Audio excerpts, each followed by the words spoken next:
আমি প্রধানমন্ত্রিত্ব চাই না, আমরা দেশের মানুষের অধিকার চাই। প্রত্যেক ঘরে ঘরে তুল্য করে তোলো, তোমাদের যা কিছু আছে তাই নিয়ে শত্রুর মোকাবেলা করতে হবে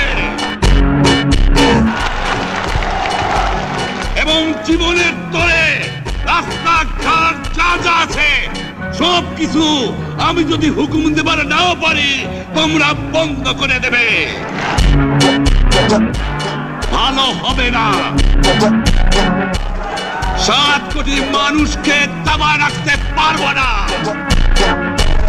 আমরা যখন মরতে শিখেছি তখন কেউ আমাদের দবাতে পারবে না।